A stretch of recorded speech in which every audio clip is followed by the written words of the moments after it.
and welcome to Design Freaks. It's the podcast where I, Clarita, talk about music industry, art and design, album covers, posters, and such. Guess what? I've been doing this for 5 years. The show debuted in Halloween of 2018, 5-year anniversary. Thank you so much for listening. You guys, I have Lou Reed on the brain. I really do. I have for a while. He keeps coming up in conversations. I feel like I'm meant to do this episode. So today I'm going to be talking about, this is, by the way, this is cover to cover. It's the mini eps where I take a look behind under one cover at a time. And this time it's Lou Reed Transformer. So you may be wondering, why cover this Lou Reed album? And it's because when it comes to Transformer, there's more than meets the eye. Sorry. So I did some research and I'm going to tell you all about what I have learned. I want to make another connection, not just my terrible Transformers joke, but there is another connection. My guest, Masaki Koike from episode 53, was recently nominated for yet another Grammy Award. It's going to be his third or fourth nomination, potentially his third win. And these are the 2024 Grammy Awards. Masaki from Fixed Design was on my show a few episodes back. The link will be in the show notes to access that. It's all about his work on the amazing Words and Music 1965, basically the lost demo tapes that Lou mailed himself as a form of copywriting his material. It's an interesting story, and he stored it away into his archive. And it was uncovered after he passed away. Light in the Attic released it. There's a whole podcast about the album itself. But in my episode with Masaki, we talk about the design, the packaging for that. And it is up for a Grammy. And it's so well-deserved. That's why I wanted to do that episode with him and hear how he came about this process. And it's even more fascinating than I thought it would be. Yeah, if you haven't heard the music, it's just hauntingly spectacular. It's a part of his story. So yeah, I have always wondered about Transformer. You know, right off the bat, I assumed that Mick Rock had taken both photos for that album, front and back. But that is not the case. I'm going to talk about the photographer for the color photo on the back of the record, and the stories behind the models too in that photo. But before I get to that, I just want to say thank you so much for tuning in and for tuning in for the past 5 years. Some of you have been here the whole time and sharing with friends. And so, yeah, I would appreciate if you enjoy the show to leave a 5-star iTunes review, subscribe to my YouTube. You can find everything at designfreakspodcast.com. I'm at _Design Freaks on Instagram. I've got some great interviews and minisodes coming up. And drum roll, big announcement, for the first time ever, I'm going to interview an entire band on the show, or most of the band, I think.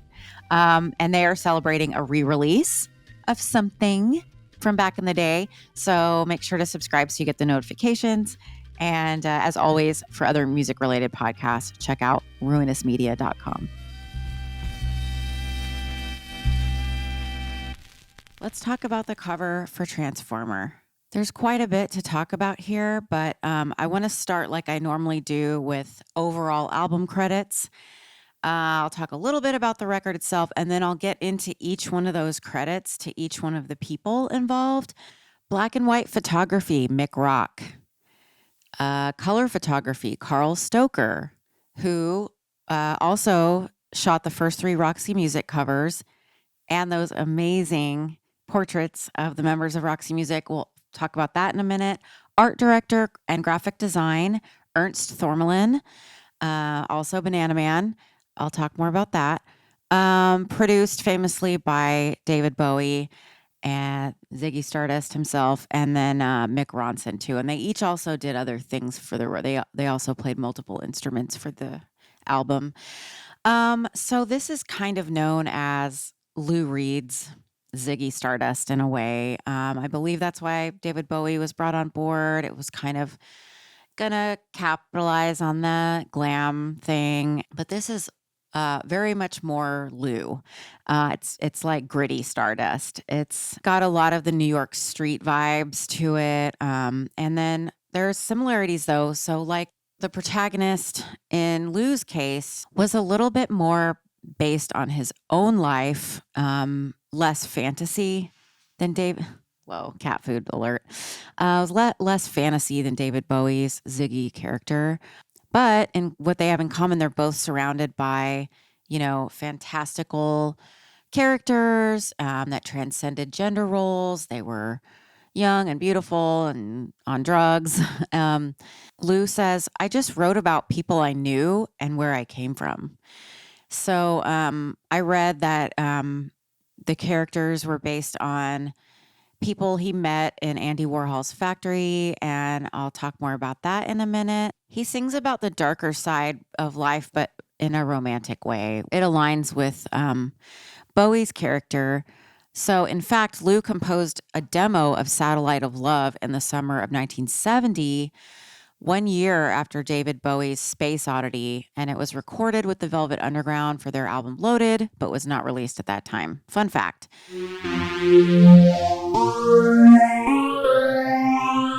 So this album has so many hits. I mean, it's Walk on the Wild Side, Satellite of Love, Perfect Day, and then some sleepers too that I really love. Andy's Chest, I'm Free. Hanging Round is a great song. So let's talk about the front cover. The photo was famously taken by Mick Rock, and Mick Rock, if you don't know, was like the 1970s rock photographer extraordinaire. He shot, Blondie, David Bowie, and was friends with Lou Reed. In fact, there's a whole book. Yeah, it's called Transformer, and it's documenting all their 40 years of their friendship together and Mick Rock taking Lou's photos. Transformer was Lou Reed's second solo studio album, and it was released in November of 1972. Before I go into that, I want to just say a little bit more about Mick Rock. He was born Michael Edward Chester Smith. Can you tell I looked up the Wikipedia? And he was born November 21st, 1948. It's his birthday. Happy birthday. It's so fun when that happens. Lattice of coincidence. And then, born in London. And then he just passed away in 2021 on November 18th, just days from his birthday. He was 72 and was living in Staten Island. I wonder if him and David Johansen hung out. The story behind the photo being chosen is that this is actually not a studio photo. This is from, a live gig, London's King's Cross Cinema on July 14th, 1972. And Mick Rock says it wasn't meant for the album cover or any album cover, but he says he showed Lou the contact sheet and Lou zeroed in on that one. It accidentally became overexposed because Mick Rock did all of his own developing. Became overexposed in the darkroom, but I don't know, happiest accident ever. Like, it looks really cool. High contrast. It's Lou Reed's face, kind of a close up. He's wearing this fantastic black velvet bolero jacket, which I went down a whole rabbit hole about that suit. Very cool. And he has this faraway look on his face. He either looks like, it's almost like fucked up on drugs or like Buddha experiencing enlightenment or both. But yeah, it's been described as sarcastic or bored. But anyway, it's just extremely high contrast, black and white. Like, it looks like it could be cut out of paper. And his eyes have a lot of black around them, and it's very dramatic. Above his head is some color at the top. It's like this gold color, like color of my microphone if you're watching this.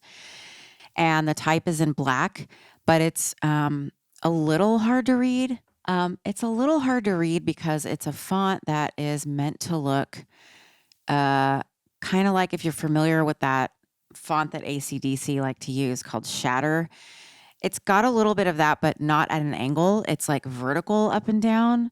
And it really looks like a little bit funhouse mirror, a little bit kind of disjointed. And I've heard it be described as the reason that font was chosen. And I'll talk a little bit more about that font in a second. Supposedly, it's a play on the word transformer, as in high voltage. So it looks electric.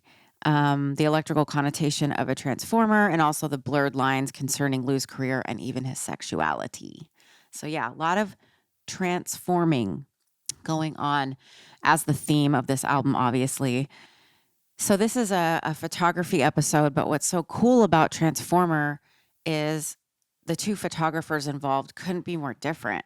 You know, one is studio, one's like the candid camera guy. Not only capturing live performance, but also those moments when, if you've ever hung around one of these types of photographers, it's real annoying how sneaky they are, but it's also it creates such moments of authentic documentation that it's just real moments in time. It's very, very cool. So yeah, I really wish I had this book. And it's said that this image for Transformer is one of the most iconic images in modern music. This book also features unseen outtakes, studio sessions, spontaneous shots, and friends including Andy Warhol, Mick Jagger, Iggy Pop, and David Bowie. And he said he and Lou chose pictures that they loved. Also, the front cover does involve some other design elements other than the font and the color. There's also color added to Lou's guitar, sort of an outline that carries over to the back. And on the back, that outline is used as a frame around one of the figures. So let's turn the album over and take a look. Okay, the back cover is pretty interesting as well and has the same enigmatic quality as the front. Even though these are two very different types of photographers, it has a cohesive feeling. So the photo was taken by Karl Stoecker. He shot the first 3 Roxy Music album covers, and those awesome individual studio portraits of like Brian Eno, Phil Manzanera, looking so cute in his glasses. So let's talk about this photo though. So there's 2 figures on the back. This is a color photo. The 2 figures, there's a woman on the left. I read she was supposed to be perhaps a trans woman. And then, so she's wearing a ton of makeup. And then the man on the right next to her is kind of got a leather daddy look. And he had a cigarette pack rolled up in his sleeve, which was the style at the time. And an onion in his pants. No, it's actually a banana in his pants. And I heard also he had put a sock. He had put the banana inside a sock and then put that in his pants. So good for him. His name's Ernie Thormahlen. And surprise, surprise, not only was he Lou Reed's former road manager, he's also Mick Rock's graphic designer. And he art directed this entire album cover. So way to go, Banana Man. We love you. And his name, I've seen so many different names for him. Ernie, Ernest, and my favorite, Ernst, which is very cool. So yeah, in reality, the couple are 1960s London supermodel Gayla Mitchell, and shot separately from Lou Reed's former road manager, Ernie, with a large banana in his jeans. Yeah, I really love Karl's photos. Put a bunch up on the screen. He has done the coolest photo shoots. The eponymous record, Roxy Music eponymous record with Carrie Ann Muller from 1972. And I often say that face she's making is the face I make on public transit, trying not to touch anything. The Stranded record, which I had never seen the actual photos for, just the record cover. It really is a different feeling looking at the photo. It's like this lush, it's a woman in a kind of a fainting pose on the ground, like lying down on the ground on her back, wearing like a red dress. And she has the back of her hand against her forehead, like she's fainting. And the color is so saturated. kind of makes me think of violence toward women, like maybe she's dead, but a very eerie vibe, but also very lovely. And then For Your Pleasure from 1973. So both of those two came out the same year. Yeah, and the photo shoot for the back of For Your Pleasure is so cool. It's the iconic photos of Brian Eno with his feather shoulders and his just glammed out full makeup. Oh my God, I love it so much. Everybody's hair, like Phil Manzanera's hair, is just blowing in the wind. Brian Ferry is having the time of his life. Andrew McKay is playing a weird guitar. The drummer is also holding a guitar. If you've ever seen live videos of them playing back then, really cool. And then, so the For Your Pleasure front covers are really intriguing too, to me. Very dark, way more like Transformer than the other two. Very stark light and darks. And then there's a lot of mystery here. What the hell's going on? It's, again, that enigmatic feeling. So it's interesting to look back and make these connections, visual connections, when you know, oh, that's the same person. I gotta say, I'm more of a Karl fan than a Mick Rock fan, just because, and I know it's not a competition. This is something I said about Storm Thorgerson too. It's like, it's almost like crazily extravagant to do all of this for one image. It's just so interesting to me, putting all this effort. I talked about Sandy Skoglund and that Pink Floyd covers a cover. But yeah, I love, and Cindy Sherman too, just entire world being created from this one frame. And then your brain kind of fills in the rest. So yeah, I really like that. Okay, so let's talk about old banana pants. Ernst Thormahlen, real cutie, and he designed this. He also designed a few other great records. 1969, The Velvet Underground Live, that came out in 1974. I'll have all my sources in the show notes, but I found that at MoMA.org, so they own this lithograph. Dead Boys, We Have Come for Your Children. Great design. One golden earring record. I hadn't really heard any of the other bands. And then there's a various best ofs for Dead Boys, Lou Reed, and Velvet Underground. So yeah, we love Ernst Thormahlen. He died pretty young in the 80s. There is a huge queerness element to this, not just with the literal trans reference, but of course, Walk on the Wild Side. There's a lot of references to the Warholian characters, Holly Woodlawn, Candy Darling, Jackie Curtis, Joe D'Alessandro, one of the sexiest people to walk the earth, and Sugar Plum Fairy. Lou was friends with these folks and was queer himself, but I feel like I've heard him talk about in interviews, sort of lamenting that he didn't really have a chance to be himself and wished he had been able to be more authentic about his sexuality. So I wonder if he was living vicariously through these friends of his. So I found this great blog entry by Madeline Boccaro, and I'm just going to read a quote. Probably saw his own reflection in them, but there was always a distance, a denial. Lou maintained the image of a storyteller, but his own story was questionable. He revealed it infrequently. Lou transformed many times throughout his career, and one of the times, just to mention again, the Masaki Koike episode, what Masaki aimed to illustrate with his design and designing these pieces as you open the package and you get to know Lou, going from the Pickwick days with the Primitives and when he was still going by Louis and becoming Lou.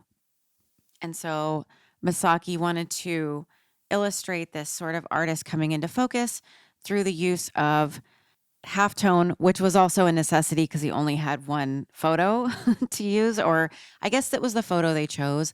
A way to work with an old photo is bitmapping the hell out of it. So just so much transformation in his life.